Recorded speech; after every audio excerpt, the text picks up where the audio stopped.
¿Qué más, Andrés? Hoy vamos a presentar el mito que se nos asignó, que es el vuelo de Ícaro. Nuestro grupo está conformado por Santiago Betancourt, Juan Felipe Delgado y Santiago Rojas Bruce de 11B. Nosotros dividimos la presentación en cuatro partes, que la primera es la narración del vuelo de Ícaro, que va a ser Juan Felipe Delgado el que contará cómo es esa historia y pues digamos que las partes de la historia. La segunda parte, que la haré yo, son las interpretaciones que se le da al mito y la relación con los textos que hemos leído a lo largo de este logro. Y la tercera parte, que va en conjunto con la cuarta, son los diferentes usos que se le ha dado al mito, al vuelo del Ícaro y, pues sí, como los diferentes usos. Bueno, el contexto histórico del vuelo de Ícaro, como es obvio, es la antigua Grecia y bien hemos sabido a lo largo de este logro la importancia que tenían los mitos en esta cultura, dada su función creadora y a varias funciones sociales de las que estaremos hablando más adelante. Siendo así, pasará a esta diapositiva que pusimos una de las frases que vimos en los textos que sentimos que se relaciona mucho con el mito, que dice: el mito se refiere siempre a una creación, cuenta cómo algo ha llegado a la existencia o como un comportamiento, una intuición, una manera de trabajar se ha fundado. Preferimos no explicar en este momento por qué se relaciona, sino que a lo largo pues, de la presentación se mostrará evidentemente cómo se hace. Entonces, siendo así, pasamos a que mi compañero Juan Felipe Delgado narre el mito. Bueno, entonces básicamente al escapar Teseo del laberinto y haber matado al Minotauro e irse con Ariadna de Creta, Minos se enfadó muchísimo con Dédalo, el arquitecto del laberinto, y mandó que lo encerraran con su hijo Ícaro dentro del mismo. Por si ellos escapaban y lograban salir del laberinto, Minos encargó y le dijo a dos guardias que si los veían escaparse, les cortarían la cabeza. Déalo sabía que era muy difícil escaparse del laberinto, por lo que le dijo a su hijo que consiguiera plumas de aves marítimas que habían dentro de la zona, y él consiguió unas ramas. Con eso logró hacer dos pares de alas. Usó engranajes, las alas, y además usó miel de abeja para poder pegar las alas en sí, para poder hacer las dos alas. Entonces, bueno, subieron hasta el punto más alto del laberinto, y antes de partir, Dealo le explicó a su hijo que no se puede acercar mucho al agua, al mar, ya que la humedad haría que los engranajes se arruinaran. También le dijo que no se puede acercar mucho al sol, porque o si no el calor haría que la cera de abeja eh, se, se, que, mm, se Se derritiera derritiera. y así las hojas las alas de las aves se desprendieran. Cuando salieron, al principio les costó bastante empezar por las corrientes de viento, pero cuando ya pudieron salir del laberinto y alejarse de él, Déalo, Déalo no volvió a ver a su hijo hasta que lo vio encima de él, el cual se estaba acercando mucho al sol. Ícaro no le había puesto atención a su padre, sino que él, al estar asombrado de estar volando, decidió subir a lo más alto para apreciar el sol. Y el sol hizo que le cayera mucho calor a la cera de abeja, hizo que se derritieran las olas en sí. Se, se desprendieron todas, e Ícaro se fue al vacío y cayó en el mar muerto.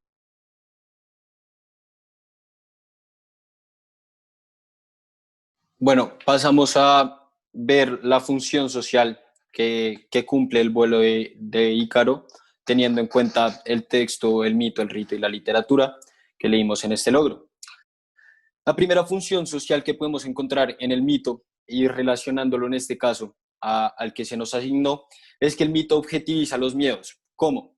Lo que hace el mito es hacer que todos esos miedos queden plasmados en textos, en trabajos que perduran con el tiempo. Entonces podemos ver que el vuelo de Ícaro es un texto que lleva muchos, muchos años vigente y que de todas maneras sigue teniendo esa función de objetivizar los miedos. En este caso, ¿cuál sería el miedo? Ese miedo de estar encerrado, ese miedo que también puede ser el perder un hijo o el no enseñar bien un hijo y que termine en un destino malo.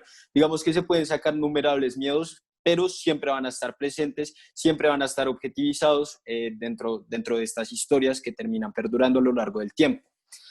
Otra de las funciones es la función alegórica. ¿Por qué alegórica? Porque con todos estos relatos, con todas estas historias, lo que se hace es crear ciertos arquetipos o ciertos como modelos de motivación y de conducta. ¿Cuál puede ser la motivación en esta historia específica?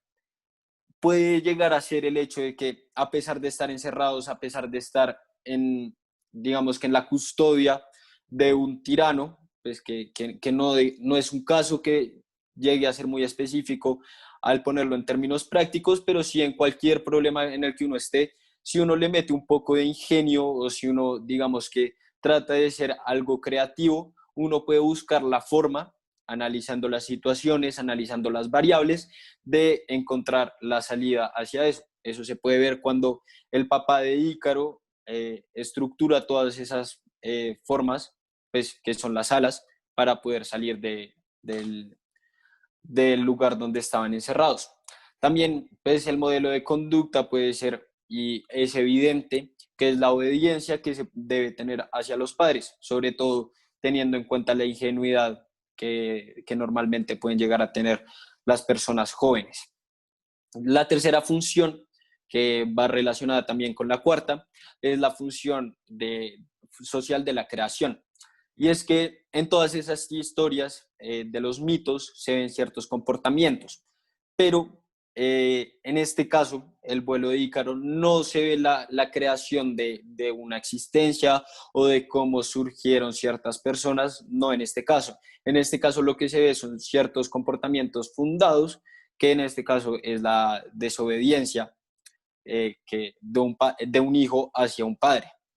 Y por eso es que llega la ejemplarización, ya que con esa función creadora, con esa historia que se termina creando, lo que se hace es dar ejemplo de por qué, con una situación práctica, de por qué un hijo siempre debería obedecer a su padre, porque las consecuencias pueden llegar a ser negativas. Ahora pasamos a la estructura que tiene el mito. Y bueno, como sabemos, el mito tiene, digamos que tres partes específicas en las que se divide, que son la separación, la iniciación y el retorno. La separación en este caso, ¿qué es? Es cuando Dédalos, el papá de Ícaro, llega a la isla de Minos y pues decide llevar a su hijo y construye ese laberinto, pero además ayuda, pues le dice a Adriana, cómo se puede salir de ese laberinto. Entonces, esa es la parte final, como la que se separa Dédalos con su destino pues, que tenía antes, que tenía toda esa fama de ingenioso en Grecia, de poder crear tantas esculturas, tantos proyectos y así, pues en ese momento en el que se separa de esa realidad y pasa a ser uno de los prisioneros de Minos, esa es la primera parte que se puede llamar separación. La segunda parte, que es la iniciación, es cuando empiezan todas esas aventuras y toda esa resolución de los problemas, y es cuando Dégalos crea esas alas para él y para su hijo para poderse escapar de ese destino al que estaban condenados con Minos. Entonces, pues él al saber que no se podían escapar ni por tierra ni por mar, trata de escaparse por los aires y ahí es como cuando empiezan a escaparse, cuando se logran escapar, ahí es cuando termina esa etapa de iniciación. Terminamos con la etapa de retorno.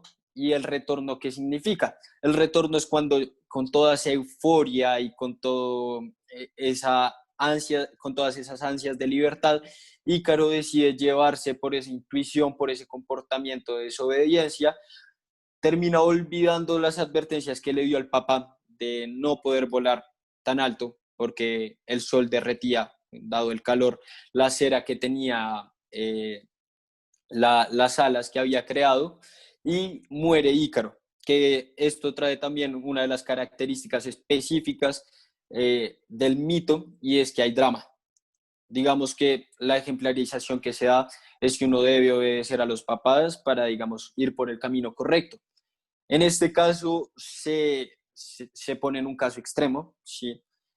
Porque termina la muerte de Ícaro por no obedecer a los papás. Se sabe que no en todos los casos es así, pero en la función creadora y en la función ejemplarizante del mito, termina como con este toque dramático.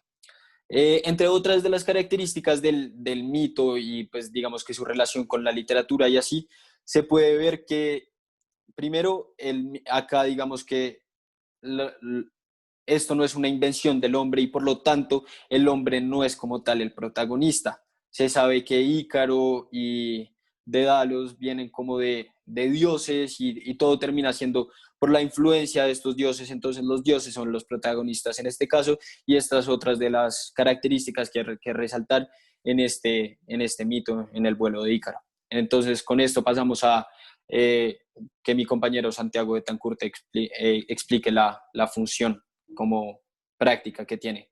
Listo, Andrés. Entonces, como ya mencionó Bruce en varios aspectos, básicamente el significado y la función del vuelo de Ícaro era como crear una especie de conciencia y crear un sentimiento pues de miedo hacia los más jóvenes de desafiar a sus padres y sus opiniones.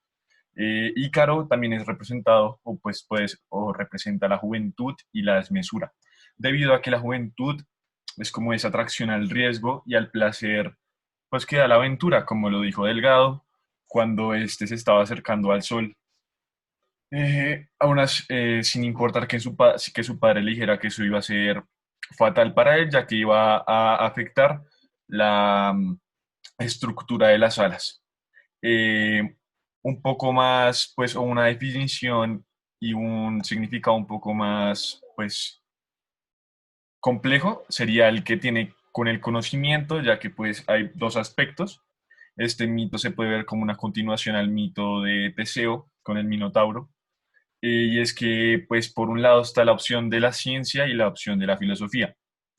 Em, Esto ya que pues solo dos personas pues que se conocen en la filosofía, esto en la mitología griega, escaparon del laberinto, que fueron Teseo y Ícaro con su padre. Teseo mediante una opción más romántica, si se puede verlo de esa manera, Ícaro y su padre mediante una opción de ciencia al fabricar las alas con las que estos saldrían a volar.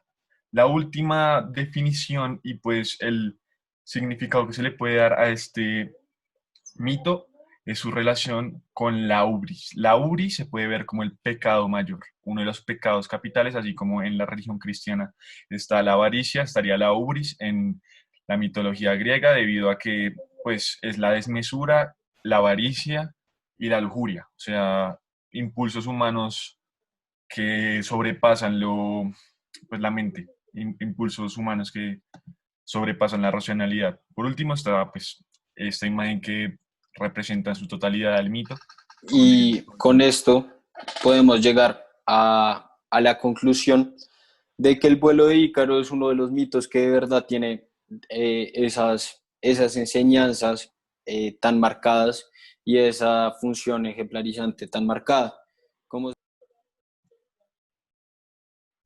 Bueno, en modo de conclusión, queremos decir que bueno, es un mito el cual cumple con las especificaciones para, bueno, que un mito sea como útil dentro de la sociedad, ya que lleva cierta enseñanza, más que todo dirigida como a la audiencia joven, ya que este mito dice o enseña más o menos a que siempre tenemos que hacerle caso a los consejos que nos den pues, las personas mayores, en este caso, dédalo a su hijo Ícaro. Y pues obviamente, pues dentro del mito, pues exagera un poco que termina con la muerte del hijo, pero es algo que también puede pasar en la realidad. Este mito también, pues nos gustó mucho a los tres, porque siempre nos recuerda como esa esencia que debemos tener, que nos tenemos que, pues, obvio, en nuestra etapa de nuestras vidas, que no tenemos que ser tan testarudos y siempre tenemos que escuchar a las personas mayores, ya que tienen mayor experiencia sobre las cosas que nosotros.